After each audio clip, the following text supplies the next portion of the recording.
बच्चों, हमने पिछले वीडियो में अध्ययन किया था रहीम जी के नीति के दोहों का। तो आज के वीडियो में हम रहीम के नीति के दोहों के प्रश्नोत्तरों को हल करेंगे। तो आइए देखते हैं कि पहला प्रश्न कौन सा है।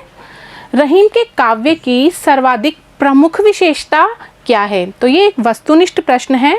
सामासिकता, श्रृंगारिकता, नीति प्रवणता या अनुभव संकुलता। तो यहाँ पर इसका उत्तर होगा सामासिकता, जिसका अर्थ है छोटे शब्दों में या कम शब्दों में बहुत बड़ी बात कह देना। तो यहाँ पर रहीम के काव्य की सर्वाधिक विशेषता यह है कि छोटे छोटे दोहों में हमें उनके बहुत बड़े अर्थ मिलते हैं, अनोखे अर्थ मिलते हैं। दूसरा प्रश्न देखते हैं।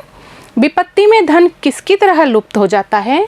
प्रातःकालीन तारों की तरह, मित्र की तरह या दुश्मन की तरह या हवा की तरह। तो इसका उत्तर कौन सा है बच्चों? इसका उत्तर है प्रातःकालीन तारों की तरह। कि विपत्ति के समय धन भी काम नहीं आता है, हमने दोहे में पढ़ा था ना, और ऐसे छुप जाता है जैसे कि भोर के समय तारे नभ में छिप जाते हैं। तो इसका उत्तर हो गया प्रातःकालीन तारों की तरह। अगला प्रश्न देखते हैं।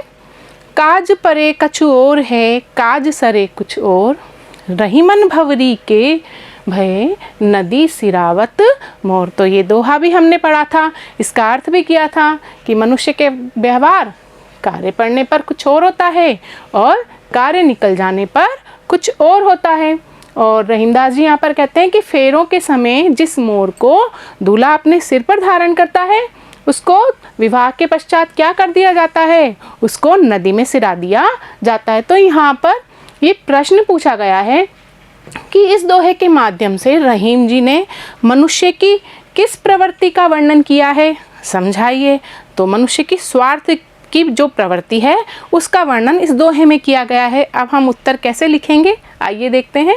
प्रस्तुत दोहे के द्वारा रहीम ने मनुष्य की स्वार्थी प्रवृत्ति का परिचय करवाया है। जब तक मनुष्य को किसी व्यक्ति या वस्तु से स्वार्थ सिद्ध होता है, वह उसे बड़ा महत्व देता है और काम निकल जाने पर उसे ठुकरा देता है। तो काम निकलने के बाद व्यवहार बिल्कुल ही बदल जाता है। तो किस कारण होता है? स्वार्थ के कारण होता है। अगला प्रश्न देखते हैं। कवि के अनुसार बुरे स्वभाव वाले व्यक्ति कैसे अच्छे स्वभाव वाले व्यक्तियों की प्रवृत्ति नहीं बदल पाते? उदाहरण सहित स्पष्ट कीजिए। तो यहाँ पर हमने चंदन वृक्ष वाला दोहा पढ़ा था ना, जो रहीम उत्तम प्रकृति का करी सकत कुसंग। तो यहाँ पर कवि ने चंदन वृक्ष और विषैले सर्पों का उदाहरण देते हुए बताया है कि अच्छे स्वभाव वाले व्यक्तियों पर बुरे स्वभाव वाले व्यक्तियों की संगति का बुरा प्रभाव नहीं पड़ता है। चंदन के वृक्ष पर सर्प लिपटे हुए रहते हैं, लेकिन उनके विष का चंदन के ऊपर बिल्कुल भी प्रभाव नहीं पड़ता है। तो अच्छे लोग होते हैं, उन पर भी बुरे लोगों की संगति का कोई प्रभाव नहीं पड़ता है। रहीम जी ने सज्जन व्यक्ति के रूठ जाने पर बार बार मनाने की बातें क्यों कही हैं? ये कौन सा दोहा था बच्चों? रूठे सुजन मनाइए, जो रूठे सो बार। तो ये यहाँ पर रहीम जी ने कहा है कि एक सज्जन व्यक्ति मोतियों के हार जैसा मूल्यवान होता है। रहीमन पुनि पुनि पोई ये टूटे मुक्ता हार। की मोतियों का हार मूल्यवान होता है तो उसको हम बार बार पिरो लेते हैं, क्योंकि इसको हम फेंक नहीं सकते। तो सज्जन व्यक्ति भी मोतियों के हार की तरह मूल्यवान है। उनकी सीख हमारे लिए उपयोगी होती है, उनका साथ हमारे लिए बहुत उपयोगी होता है। तो यहाँ पर मोती के हार के टूटने पर बार बार उसे पिरोते हैं, ऐसे ही सज्जन को भी 100 बार रूठने पर मनाना बुद्धिमानी है। अगला प्रश्न देखते हैं। थोते बादर क्वार के करे पाछली बात।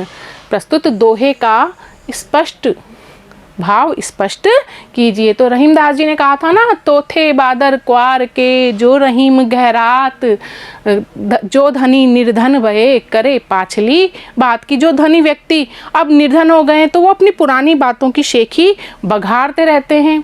क्वार मास के बादल गरजते ही हैं, क्योंकि वह थोते होते हैं, वो जल रहित होते हैं, बरसते नहीं। इस मास के बादल जल रहित होते हैं, लेकिन इनकी गर्जना हमें पिछली बारिश की याद दिलाती है। इसी प्रकार निर्धन व्यक्ति जो पहले धनी थे, अपने पुराने दिनों की बातें बढ़ा चढ़ाकर करते हैं, इस प्रकार वह अपनी वर्तमान दयनीय दशा पर पर्दा डालने का प्रयत्न करते हैं। तो हम यहाँ पर इस दोहे का जो भाव है वह यही है कि हमें अपनी वर्तमान दशा पर ध्यान देना चाहिए, ना कि पिछली बातों को दोहराना चाहिए। नीति काव्य के क्षेत्र में रहीम का स्थान सर्वोपरि है। इस कथन के संदर्भ में अपने विचार लिखिए। अभी हमने यहाँ पर जो दोहे पढ़े थे वो नीति से संबंधित है। नीति से संबंधित जो हमें अच्छे उपदेश देते हैं, जीवन से संबंधित ज्ञान देते हैं, वो नीति के दोहे कहलाए। तो यहाँ पर जो नीति काव्य परंपरा है उसमें केवल रहीम जी ही नहीं है, उसमें कबीर है, तुलसी है, कृपाराम है। तो हम इसका उत्तर देख लेते हैं। नीति काव्य परंपरा में कबीर, तुलसी, कृपाराम व बिहारी का नाम उल्लेखनीय है, क्योंकि इन सभी कवियों ने नीति के दोहों की रचना की है। तो बिहारी जी ने नहीं की है, कबीर ने भी हमें उपदेश दिए हैं, तुलसी जी ने भी हमें उपदेश दिए हैं, कृपाराम ने भी हमें उपदेश दिए हैं, और हमने इनको अभी पढ़ा भी है सबको।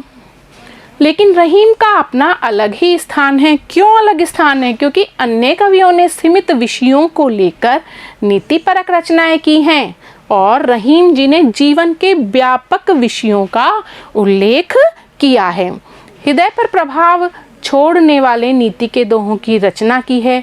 अतः रहीम का नीति काव्य के क्षेत्र में एक उल्लेखनीय स्थान है। अब अगला प्रश्न देख लेते हैं। रहीम ने अपने मन की व्यथा अपने मन तक ही सीमित रखने को क्यों कहा है? हमने पढ़ा था दोहे में कि हमें अपने मन की व्यथा को अपने मन में ही रखना चाहिए। रहीमदास जी के अनुसार जब मनुष्य का मन किसी कारण से व्यथित होता है तो उसे सहानुभूति की आवश्यकता होती है। तो वो क्या करता है, उसको कई लोग मिल जाते हैं, लेकिन मनुष्य को अपने मन की व्यथा मन में ही रखनी चाहिए। इसका कारण यह है कि यदि मन की व्यथा दूसरों को सुनाएंगे तो उसे बांटने वाला कोई नहीं मिलेगा, बल्कि सब हंसी ही उड़ाएंगे। इसलिए व्यथा कम न होकर और बढ़ जाएगी। तो यहाँ पर अगला प्रश्न देख लेते हैं। मांगे घटत रहीम पद तऊ बावने नाम। तो प्रस्तुत दोहे का कथन स्पष्ट कीजिए। तो यहाँ पर हम इसका उत्तर देखते हैं। इस दोहे में कवि ने मांगने या याचना करने पर मनुष्य की प्रतिष्ठा और कम हो जाने के बारे में बताया है। जब विष्णु वामन का वेश धारण करके दैत्यराज बलि से थोड़ी सी भूमि मांगने गए, तब उन्होंने 3 डग धरती मांगी। विष्णु भगवान ने क्या मांगा?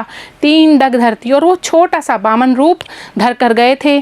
तो बलि ने सोचा कि ये छोटा सा 3 डग में कितनी सी धरती नापेगा, तो उसने हाँ कर दी धरती देने के लिए। लेकिन जैसे ही उन्होंने हाँ की तो उन्होंने विष्णु भगवान ने क्या किया? अपना विराट रूप धारण कर लिया और 3 डग में पूरी पृथ्वी को ही नाप लिया था। जब बलि देने के लिए प्रस्तुत हो गए तो विष्णु ने अपना शरीर विराट कर लिया और 3 डग में ही सारी धरती नप गई। इतना विशाल आकार धारण करने पर भी विष्णु का नाम वामन ही प्रसिद्ध हुआ। उन्होंने विराट रूप भी तो धारण किया था, लेकिन उस विराट रूप की चर्चा से ज़्यादा किस रूप की चर्चा होती है? विष्णु भगवान के वामन रूप की चर्चा होती है। तो उनका ये जो कद है वो किस लिए घट गया? क्योंकि उन्होंने राजा बलि से मांग लिया था। अब ये रहीमदास जी के प्रश्नोत्तर पूरे हो गए हैं बच्चों, इनको आप लिख भी लीजिए और याद तो आपको करने ही है। अगले वीडियो में हम अध्याय 4 बिहारी जी के दोहों का अध्ययन करेंगे। तब तक के लिए धन्यवाद।